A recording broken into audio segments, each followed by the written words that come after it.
ఓం శాంతి. పరం సద్గురు శివ బాబా జ్ఞానంతో మనకి సద్గతిని ఇస్తున్నారు. బాబా ఈరోజు కేవలం జ్ఞానమే కాదు, జ్ఞానంతో పాటుగా నా స్మృతి యోగం కూడా అవసరము అన్నారు. సద్గతిని పొందాలి అంటే బాబా సులభమైనటువంటి విధిని ఈరోజు తెలియజేశారు.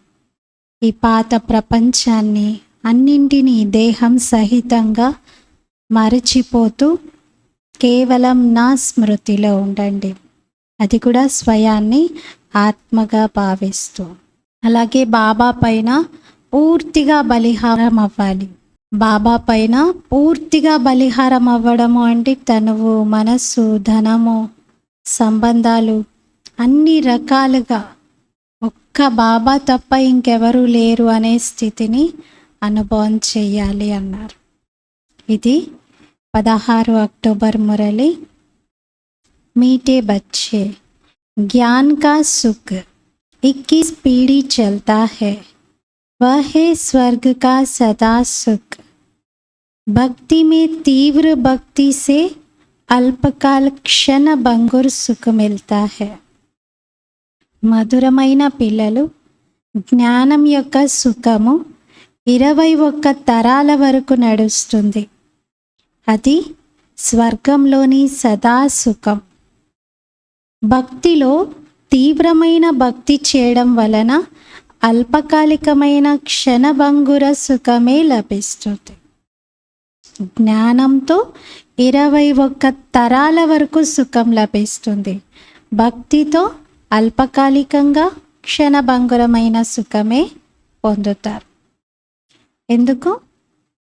ఎందుకంటే జ్ఞానం ఇచ్చేది, జ్ఞాన మార్గాన్ని సూచించేది స్వయం సద్గురువైన శివబాబా.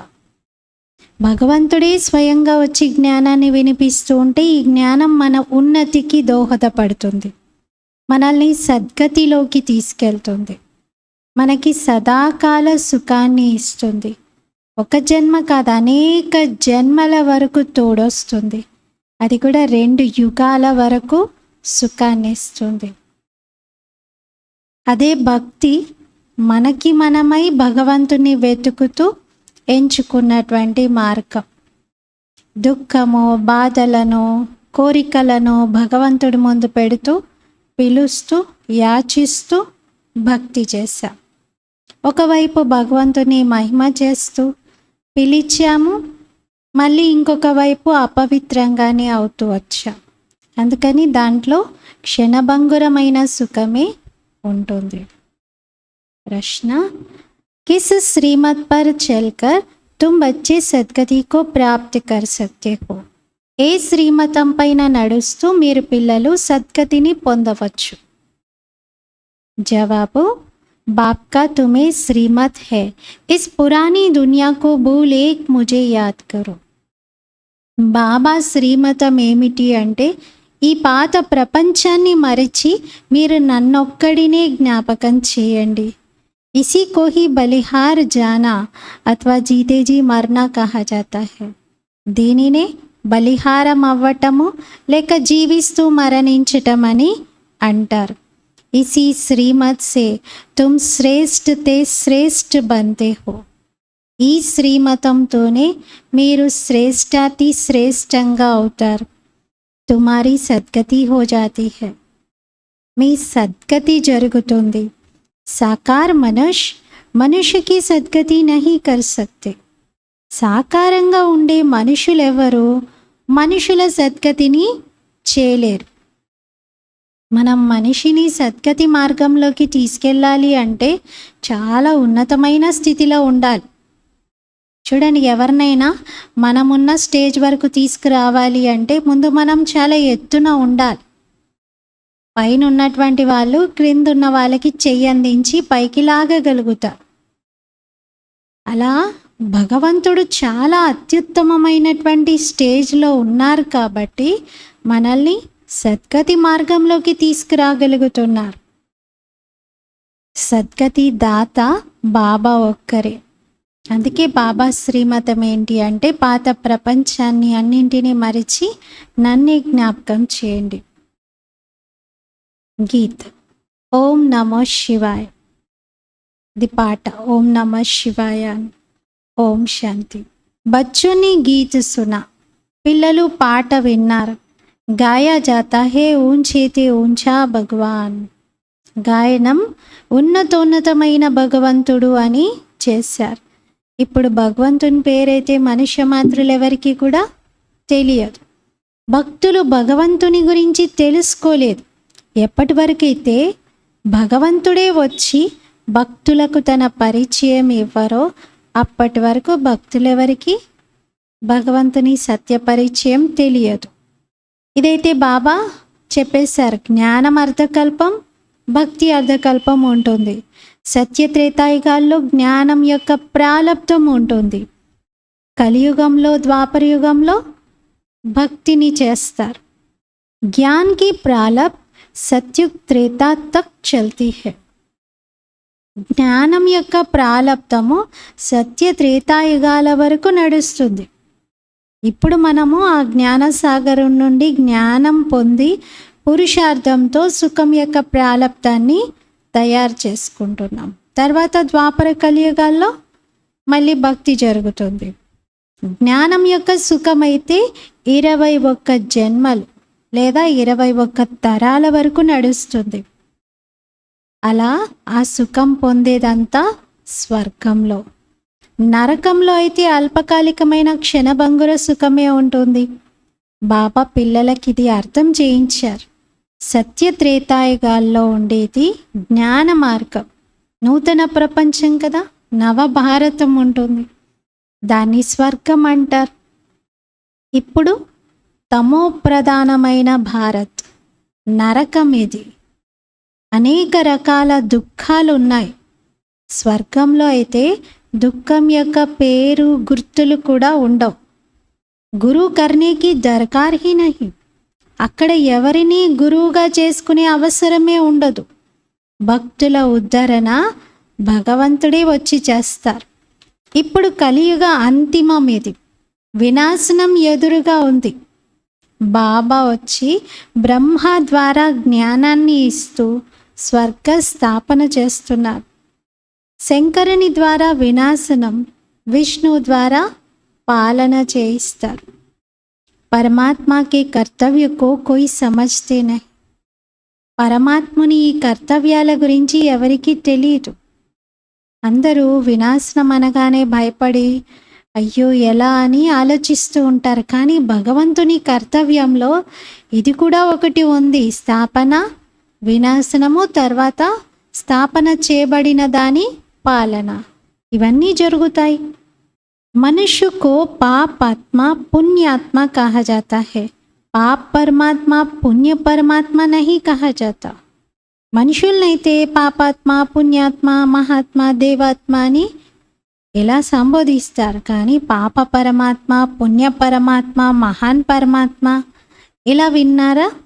అసలు పరం అనే శబ్దమే ఎలాంటిదంటే దానికి ముందు ఇంకే శబ్దాన్ని జోడించే అవసరం లేదు. పరం అంటేనే హయ్యెస్ట్, అన్నిటికంటే సుపీరియర్ స్టేజ్లో ఉన్న శబ్దం అది. మహాత్మా को भी महान आत्मा कहेंगे, महान परमात्मा नहीं कहेंगे. ఎవరైనా మహాత్ములు ఉంటే వాళ్ళని కూడా ఏమంటారు? మహాన్ ఆత్మ అంటారు. అంతేగాని మహాన్ పరమాత్మ అంటారా? అనరు, అనకూడదు కూడా. ఆత్మ అయితే పవిత్రంగా అవుతుంది. బాబా అర్థం చేయించారు. మొట్టమొదట ముఖ్యమైనది దేవీ దేవత ధర్మం. ఆ సమయంలో సూర్యవంశస్థులే రాజ్యం చేస్తారు. చంద్రవంశీయుల రాజ్యం కూడా ఉండదు. ఒకటే ధర్మం ఉండేది. భారతదేశంలోనే బంగారము, వెండి మెహల్లు ఉండేవి. వజ్ర వైడూర్యాలతో కూడిన రూఫ్ ఉండేది. కప్పు, ఇంటి కప్పు కూడా వజ్ర వైడూర్యాలు పొదిగి ఉండేది. ఇప్పుడు రకరకాల లైట్లు పెట్టుకుంటున్నారు కదా ఫాల్ సీలింగ్కి. సత్యుగంలో అయితే చాలా అందమైన డైమండ్స్, జ్యువెల్స్ అన్నీ కూడా మన రూఫ్కి అలంకరణలో భాగంగా ఉంటాయి. భారత్ హీరే జైసా థా. భారతదేశం వజ్రతుల్యంగా ఉండేది. అదే భారతావని ఇప్పుడు గవ్వతుల్యంగా మారింది. బాబా చెప్తారు, కల్ప క్రితం కూడా ఇలాగే జరిగింది. నేను ప్రతి కల్పం అంతిమ సమయంలో వస్తాను. సత్యుగము కలియుగం రెండిటి సంగమంలో వస్తాను. ఈ భారతదేశాన్ని మాతల సహాయంతోనే నేను స్వర్గంగా చేస్తాను అంటున్నారు. వీరే శివశక్తులు. ఇది పాండవ సైన్యం. పాండవుల ప్రీతి ఒక్క తండ్రితోనే ఉంటుంది. వారికి తండ్రే స్వయంగా చదివిస్తున్నారు. శాస్త్రాలు మొదలైనవన్నీ భక్తి మార్గపు సామాగ్రి. దాన్ని భక్తి కల్ట్ అంటారు. భక్తి మార్గాన్ని భక్తి కల్ట్ అంటారు. ఇప్పుడు బాబా వచ్చి అందరికీ భక్తి యొక్క ఫలం ఇస్తున్నారు. ఏంటి భక్తికి ఫలం? జ్ఞానం. ఈ జ్ఞానంతో సద్గతి జరుగుతుంది. ఇంకా దేనితోనైనా గతి లభించవచ్చేమో, కానీ జ్ఞానంతోనే సద్గతి లభిస్తుంది. బాబా అందుకే గతి సద్గతి మార్గం నేనే మీకు సూచిస్తాను. గతి అంటే ఏంటి? ముక్తి. ఇప్పుడు జ్ఞానంలో రాకపోయినా ముక్తిలోకి వెళ్తారు కదా.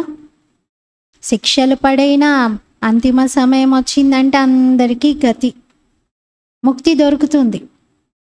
కానీ జీవన్ముక్తి కొరకు మాత్రం జ్ఞాన మార్గం ఒక్కటే ఉంది. ఈ జ్ఞానము శాస్త్రాలలో ఏమీ రాసి లేదు అంటున్నారు. జ్ఞానసాగరుడు అని బాబానే అంటారు.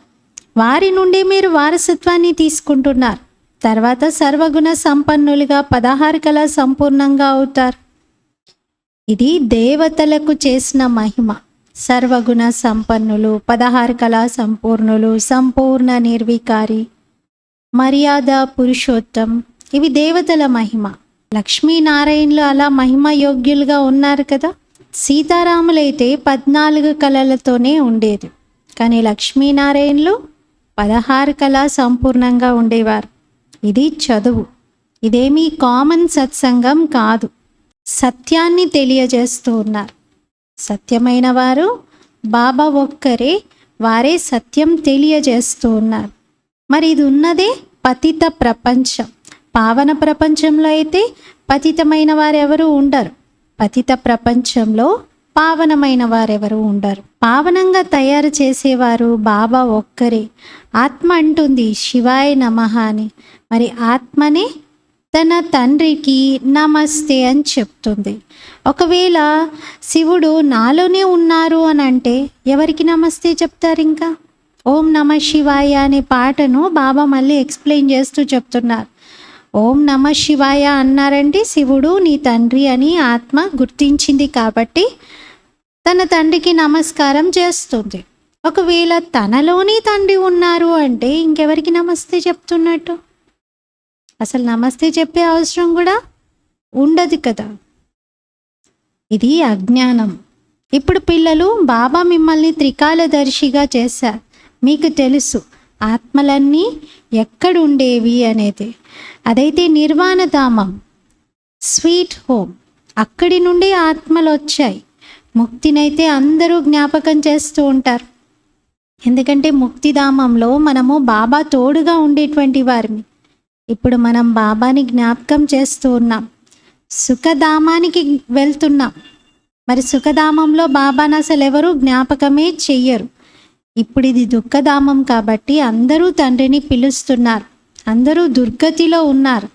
కొత్త ప్రపంచంలో భారతదేశం కొత్తగా ఉండేది, సుఖధామంగా ఉండేది. సూర్యవంశీ చంద్రవంశీ రాజ్యం ఉండేది. మనుషులకి విషయాలు తెలియదు. లక్ష్మీనారాయణులు మరియు రాధాకృష్ణులు ఇద్దరి మధ్య ఏం సంబంధం ఉందో కూడా తెలియదు. వారు రాజకుమార్ రాజకుమారి, వేరువేరు రాజ్యాలకి చెందినవారు. పరస్పరంలో వాళ్ళేమీ సోదరులు కాదు అంటున్నారు. వేరువేరు రాజధానికి చెందిన రాకుమారి రాకుమారులు. శ్రీకృష్ణుడైతే తన రాజ్యంలో రాజకుమారుడు, యువరాజు. వారికి ఎప్పుడైతే స్వయంవరం జరుగుతుందో అప్పుడు నారాయణ అని పేరు వస్తుంది. అలాగే రాధకి శ్రీలక్ష్మి అని పేరు వస్తుంది. సత్యుగంలో ప్రతిదీ సుఖం ఇచ్చే విధంగా ఉంటుంది. కలియుగంలో అయితే ప్రతి వస్తువు రెండు సుఖము ఇచ్చినట్టుగా ఉంటుంది. ఎంత బాగుంది ఈ వస్తువు అనుకుంటారు. ఏదైనా ఎంత చిన్నదైనా ఎంత పెద్దదైనా ప్రతి వస్తువు సుఖము ఇస్తుంది, దుఃఖం కూడా ఇస్తుంది. ఆ సుఖమైతే అల్పకాలికంగానే, దుఃఖమే ఎక్కువగా ఉంటుంది. సత్యుగంలో అకాల మృత్యువే ఉండదు. మీ పిల్లలు ఈ విషయం తెలుసిప్పుడు. పరంపిత పరమాత్మ ద్వారా మీరు రాజయోగం నేర్చుకుంటున్నారు. ఎందుకోసము? నరుడి నుండి నారాయణుడిగా, నారి నుండి శ్రీలక్ష్మిగా అయ్యేందుకు. మరి ఇది స్కూల్ ఉంది. ఇతర సత్సంగాల్లో అయితే ఇలా లక్ష్యం ఉద్దేశం ఏమీ ఉండదు. వేదాలు శాస్త్రాలు మొదలైనవి వినిపిస్తూ ఉంటారు. ఇక్కడ మీరు బాబా ద్వారా మనుష్య సృష్టి యొక్క చక్రాన్ని తెలుసుకున్నారు. బాబాయే నాలెడ్జ్ఫుల్, బ్లిస్ఫుల్, దయార్థ హృదయుడు. గాయనం చేశారు కదా, ఓ బాబా వచ్చి దయ చూపించండి అంటారు. మరి హెవెన్లీ గాడ్ ఫాదరే వచ్చి హెవెన్ని స్థాపన చేస్తున్నారు. ఈ సంగమ యుగంలో హెవెన్లో చాలా కొద్ది మందే ఉంటారు. మరి మిగతా వాళ్ళందరూ ఎక్కడికి వెళ్తారు? అందరినీ బాబా ముక్తిధామానికి తీసుకెళ్తారు. స్వర్గంలో అయితే కేవలం దేవి దేవతా ధర్మానికి చెందిన ఆత్మలే ఉంటారు. ఇక్కడ పవిత్రంగా అయిన వారు మాత్రమే సత్యుగానికి వస్తారు. ఎందుకంటే అక్కడ పావనమైనటువంటి దేవతలకే, పావనమైన ఆత్మలకే ప్రవేశం ఉంటుంది.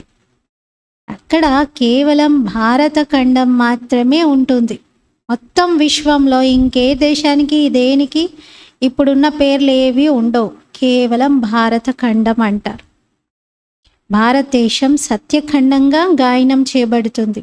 ఇప్పుడు నిరుపేదగా పూర్తిగా అన్ని కోల్పోయి ఉంది. ధనం కోసం ఇతరులను సహాయం తీసుకుంటూ అడగాల్సి వస్తుంది. భారతదేశం వజ్ర సమానంగా ఉండేది, ఇప్పుడు గవ్వతుల్యంగా మారింది.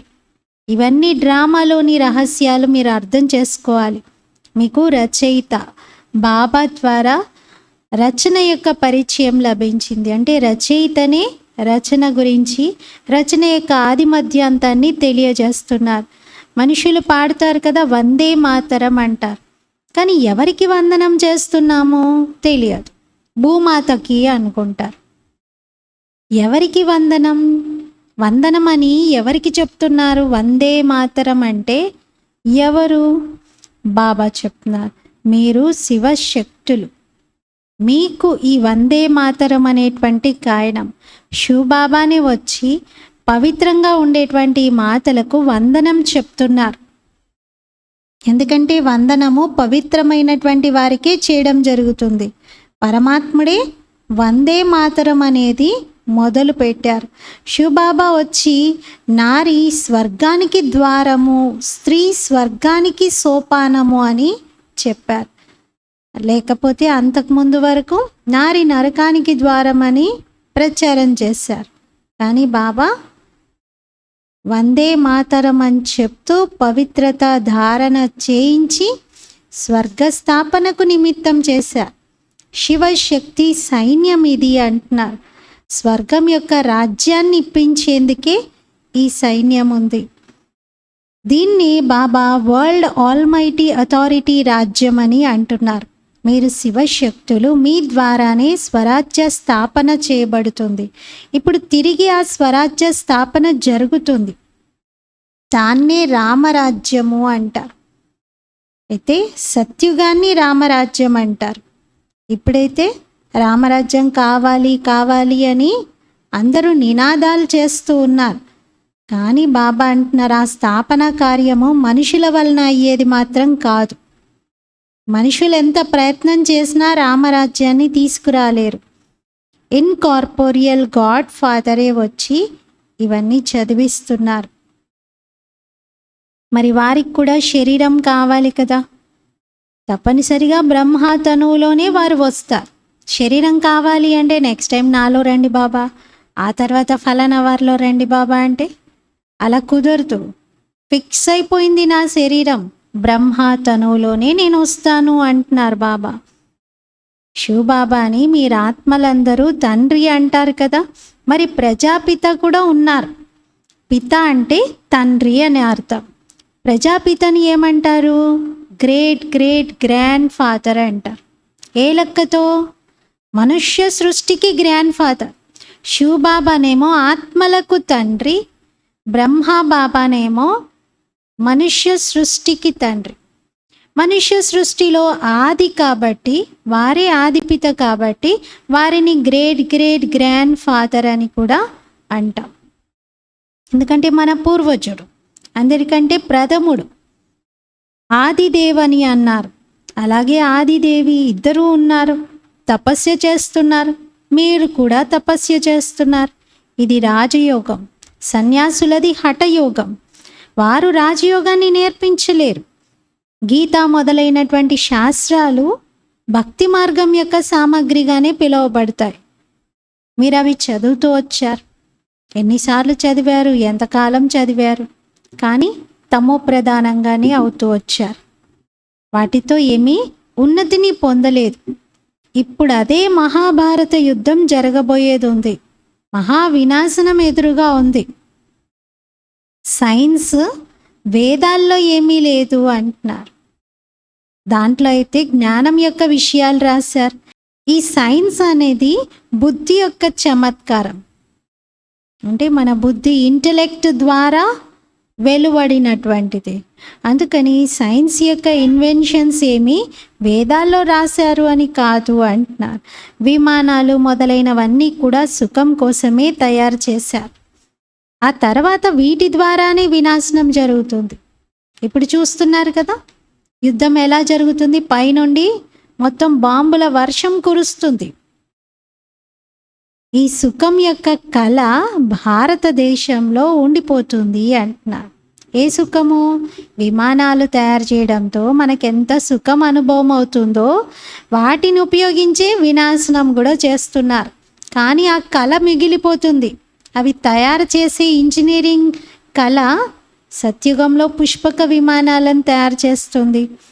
ఇక్కడైతే దుఃఖం కోసం ఉపయోగపడుతుంది, చంపడానికి, అంతం చేయడానికి ఉపయోగపడుతుంది. సైన్స్ యొక్క తెలివి కూడా ఉండాలి అంటున్నారు. ఈ బాంబ్స్ మొదలైనవన్నీ కల్పకృతం కూడా తయారయ్యాయి. పతిత ప్రపంచం యొక్క వినాశనము, మళ్ళీ కొత్త ప్రపంచం యొక్క స్థాపన జరుగుతుంది. బాబా చెప్తున్నారు, మీరు 84 జన్మలు పూర్తి చేసుకున్నారు. ఇంకిప్పుడు దేహ అహంకారాన్ని విడిచి నన్ను తండ్రిని జ్ఞాపకం చేయండి. ఈ యోగ అగ్నితోనే మీ వికర్మలన్నీ వినాశనం అవుతాయి. 84 జన్మలు తీసుకున్నారని ఊరికే చెప్పట్లేదు బాబా. ఎన్ని జన్మల్లో ఎన్నెన్ని పాపాలు చేశారు, ఎన్ని వికర్మలు కూడబెట్టుకున్నారు, అవన్నీ ఇప్పుడు నా యోగంతో, నాతో యోగం జోడించి నా స్మృతితో వినాశనం చేసుకోండి అంటున్నారు. రావణుడు మీ చేత అనేక వికర్మలను చేయించాడు. పావనంగా తయారవ్వడానికి ఇది ఒకటే ఉపాయం. మీరు ఆత్మలు అంటారు కదా, నేను ఆత్మను అని. ఎప్పుడలా నేను పరమాత్మ అని అనరు కదా. నా ఆత్మను దుఃఖపెట్టకండి, నా ఆత్మ కోపం తెప్పించకండి అని అంటారు. కానీ నా పరమాత్మను దుఃఖపెట్టకండి అంటారా? అలా ఎప్పుడు అనలేదు కదా. మరి ఆత్మే పరమాత్మ అన్నప్పుడు అలా కూడా అనొచ్చు కదా, కానీ అనలేదు. నా పరమాత్మ వెళ్ళిపోతుంది, నా పరమాత్మ కోపం తెప్పించకండి, నా పరమాత్మకు శాంతినివ్వండి, ఎవ్వరూ అలా అనలేదు. కానీ చెప్పడం మాత్రం ఆత్మే పరమాత్మ అంటారు. రెండు రాంగే అసలు. ఆత్మ ఎప్పుడు పరమాత్మగా ఉండదు, ఆత్మ పరమాత్మగా కాజాలదు. ఎన్ని ప్రయత్నాలు చేసినా ఆత్మ పరమాత్మగా అవ్వదు. ఆత్మే పరమాత్మ అనటం పొరపాటు. ఇప్పుడు ఇది తమో ప్రధాన వ్యభిచారి భక్తి. ఏదొస్తే అది, దేని పడితే దాన్ని పూజిస్తూ ఉంటారు. వ్యభిచారి భక్తి అని ఊరికే అనట్లేదు బాబా. బుద్ధిని భ్రమింపజేస్తూ అడుగడుగున అక్కడ కొంత ఇక్కడ కొంత పెడుతూ ఎక్కడా నిలపలేకపోతున్నారు. అవ్యభిచారి స్మృతియే లేదు. ఇప్పుడు బాబా అందుకే అన్ని వైపుల నుండి తీసి నా ఒక్కడి పైన జోడించండి అంటున్నారు. దేంతో లాభం ఉంటుంది? 10 చోట్ల మన బుద్ధిని పెట్టి అక్కడక్కడ తిప్పుతూ ఉంటే లాభమా, లేకపోతే ఒక్క బాబా పైనే బుద్ధిని మనస్సును పెడుతూ ఆ యోగ అగ్నితో వికర్మలను వినాశనం చేసుకోవడం మంచిదా? ఒక్కరి వైపే జోడించాలి కదా. 10 చోట్ల మనం 10 ఫీట్లు తవ్వామనుకోండి, ఏంటి లాభం? 10 గొయ్యలు తయారవుతాయి. పొరపాటున అందులో ఎవరైనా పడితే కాళ్ళు చేతులు విరుగుతాయి. కానీ ఒకే చోట 100 అడుగులు తవ్వారనుకోండి, నీళ్ళైనా కనబడతాయి, నీళ్ళైనా వస్తాయి, ఏమైనా ఖనిజాలైనా దొరుకుతాయి, దానివలన ఏదైనా ఉపయోగం ఉంటుంది. అలాగే బాబా అంటున్నారు, నాపైనే మీరు బుద్ధిని పెట్టడంతో, నాపైనే మనస్సును ఏకాగ్రం చేయడంతో వికర్మలు వినాశనం అవుతాయి. అక్కడక్కడ బుద్ధిని పెట్టి తిప్పడంతో లాభం లేదు. సుఖం ఇచ్చేవారు బాబా ఒక్కరే, బాబా తప్ప ఇంకెవరూ లేరు. బాబా అంటారు, మీరు నాతో బుద్ధి యోగాన్ని జోడించడంతో అంతమతి సుగతి జరుగుతుంది. నేను స్వర్గ రచయితను. ఇదంతా ముల్ల అడవి. ఒకరికొకరు గొడవ పెట్టుకుంటూ, యుద్ధం చేసుకుంటూ, పోట్లాడుకుంటూ ఉన్నారు. ఈ పాత ప్రపంచం ఇప్పుడు మారుతుంది. జ్ఞాన అమృత కలశము బాబా మాతలపైనే పెట్టారు. ఇది జ్ఞానం. కానీ విషంతో పోలిస్తే దీన్ని ఏమనాలి? అమృతం అనాలి. ఇది అందుకే జ్ఞానామృతం అంటారు. బాబా ఎన్ని రకాలుగా పోలుస్తారు జ్ఞానాన్ని? ఇది జ్ఞానం అనేది ఒక ఆయుధం, అమృతం, అస్త్రము, శస్త్రము, ఎన్నో రకాలుగా బాబా పోల్చారు కదా. అంటారు, అమృతాన్ని వదిలి విషం ఎందుకు తీసుకుంటున్నారు అని. మరి శ్రీమతంతోనే మీరు శ్రేష్టంగా అవుతారు. పరంపిత పరమాత్ముడే వచ్చి శ్రీమతాన్ని ఇస్తున్నారు. శ్రీకృష్ణుడు కూడా శ్రీమతంతోనే అలా తయారయ్యారు కదా. ఇవన్నీ అర్థం చేసుకునే విషయాలు.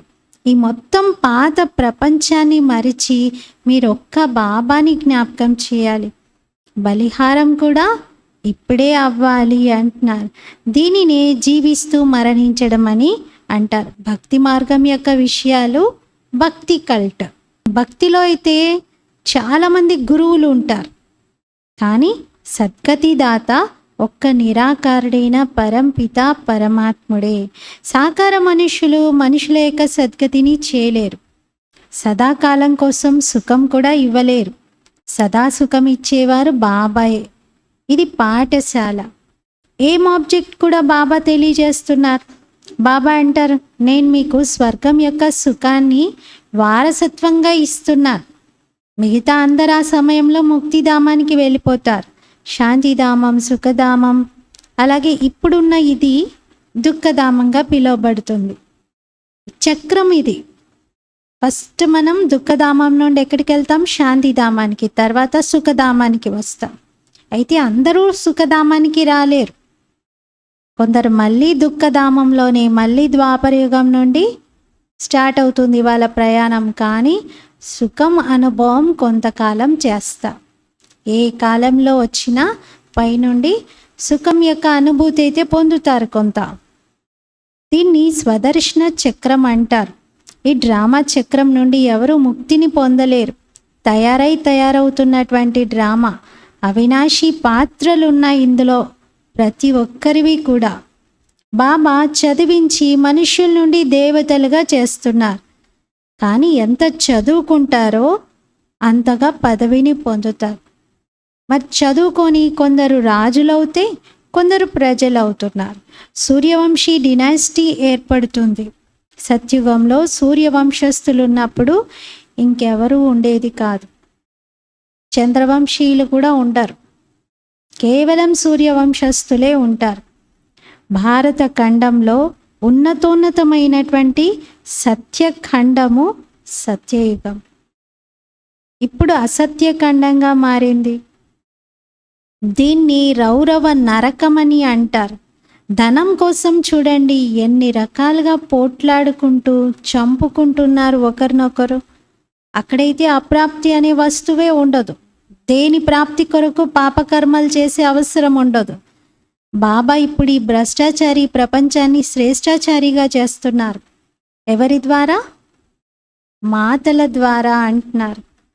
అందుకే బాబా ఈ మాతలకు వందే మాతరం అని అంటున్నారు. సన్యాసులు అలా వందే మాతరం అని అనలేరు, వారిది హద్దు సన్యాసం. ఇదేమో అనంతమైన బేహద్ సన్యాసం. మొత్తం ప్రపంచాన్ని బుద్ధితో సన్యసిస్తూ ఉన్నారు. శాంతిధామం, సుఖధామాన్ని జ్ఞాపకం చేస్తూ ఉన్నారు. ఈ దుఃఖధామాన్ని ఇంకా మర్చిపోవాలి. బాబా యొక్క ఆజ్ఞ ఇది. బాబా ఆత్మలకే అర్థం చేయిస్తున్నారు. మీరు ఈ చెవులతో వింటున్నారు. శివ్ బాబా ఈ ఆర్గన్స్ ద్వారా మీకు అర్థం చేయిస్తూ ఉన్నారు. వారు జ్ఞానసాగరుడు. వారేమీ ఒక సాధువు, సన్యాసి, మహాత్మా కాదు. వారు స్వయం జ్ఞానసాగరుడు. अच्छा, मीठे मीठे सिकीलते बच्चों प्रति माता पिता बाप दादा का याद प्यार और गुड मॉर्निंग. रूहानी बाप की रूहानी बच्चों को नमस्ते. हम रूहानी बच्चों की रूहानी बाप दादा को याद प्यार, गुड मॉर्निंग और नमस्ते. मेरा बाबा, मीठा बाबा, प्यारा बाबा, शुक्रिया बाबा. ధారణ కొరకు ముఖ్య సారం. బాబా పైన పూర్తిగా బలిహారం అవ్వాలి. దేహ అహంకారాన్ని విడిచి యోగ అగ్నితో వికర్మలను వినాశనం చేసుకోవాలి. సెకండ్ పాయింట్, ఏం ఆబ్జెక్ట్ని బుద్ధిలో ఉంచుకొని చదువుకోవాలి. తయారవుతున్నటువంటి డ్రామాను బుద్ధిలో పెట్టుకొని స్వదర్శన చక్రధారిగా కావాలి. బాబా ఈరోజు మనకిస్తున్న హోంవర్క్ ఇది. ఫస్ట్ పాయింట్లో బాబా బలిహారం అవ్వాలి. బలిహారం అవ్వాలి అంటే ముందు అహంకారం వదలాలి. బలి అవ్వాలంటే వంచాలి కదా తల. సమర్పణ భావం, అది బలిహారం అవ్వడానికి గుర్తు. ఆ సమర్పణ భావం ఉండాలి అంటే అహంకారం విడిచిపెట్టాలి. యోగాగ్నితో వికర్మలను వినాశనం చేసుకోవాలి. సెకండ్ పాయింట్లో బాబా చెప్తున్నారు, లక్ష్యాన్ని బుద్ధిలో పెట్టుకోండి. అలాగే డ్రామా చక్రం ఎలా తిరుగుతుంది, స్వదర్శన చక్రధారిగా కావాలి. ఇది అవినాశి పాత్రలన్నీ రిపీట్ అవుతున్నాయి. కొత్తగా ఏం జరగట్లేదు, ఆల్రెడీ తయారైపోయినాయి, మళ్ళీ తయారవుతున్నాయి. वरदानम. सदा उमंग उत्साह के पंखों द्वारा उड़ती कला में उड़ने वाले श्रेष्ठ आत्मा भव. సదా ఉమంగ ఉత్సాహపు రెక్కల ద్వారా ఎగిరే కలలో ఎగురుతూ ఉండే శ్రేష్ఠ ఆత్మా భవ. సదా ఉమంగ ఉత్సాహపు రెక్కల ద్వారా ఎగిరే కలలో ఎగురుతూ ఉండే శ్రేష్ఠ ఆత్మా భవ. జ్ఞాన యోగాలతో పాటుగా ప్రతి సమయం, ప్రతి కర్మలో, ప్రతిరోజు నూతన ఉమంగ ఉత్సాహం ఉండాలి. ఇదే ఎగిరే కలకు ఆధారం. ఎలాంటి కార్యమైనా, అది క్లీనింగ్ చేసేటువంటి సేవ అయినా, అంట్లు తోమే సేవ అయినా, సాధారణమైన కర్మ అయినా, అందులో కూడా ఉమంగ ఉత్సాహం న్యాచురల్గా నిరంతరము ఉండాలి. ఎగిరే కలలో ఉండే శ్రేష్ఠ ఆత్మలు ఉమంగ ఉత్సాహం యొక్క రెక్కలతో సదా ఎగురుతూ ఉంటారు. వారు ఎప్పుడు కన్ఫ్యూజ్ అవ్వరు, చిన్న చిన్న విషయాలలో ఆలసిపోరు. స్లోగన్. ఎవరైతే నిర్మాణ చిత్తులుగా, అలసట లేకుండా సదా జాగృత జ్యోతిగా ఉంటారో వారే విశ్వ కళ్యాణకారులు. ఎవరైతే నిర్మాణ చిత్తులుగా, అలసట లేకుండా సదా జాగృత జ్యోతిగా ఉంటారో వారే విశ్వ కళ్యాణకారులు. ఈరోజటి స్వమానము, నేను శ్రేష్ఠ ఆత్మను. శ్రేష్ఠాత్మల లక్షణం బాబా చెప్తున్నారు. ఉమంగ ఉత్సాహంతో ప్రతి కార్యం చేస్తారు. అదెంత సింప్లెస్ట్ కార్యమైనా సరే, అంట్లు తోముతూ ఉన్నా, ఊడుస్తూ ఉన్నా, ఏ సేవ చేస్తూ ఉన్నా కూడా అలసట లేకుండా నిరంతరం ఉమంగ ఉత్సాహంతో, చిన్న చిన్న విషయాలు కలిసిపోరు, ఆగిపోరు, ఉత్సాహంతో ముందుకెళ్ళాలి. రోజంతా దీనిపైన అటెన్షన్ ఇద్దాం. ఓం శాంతి.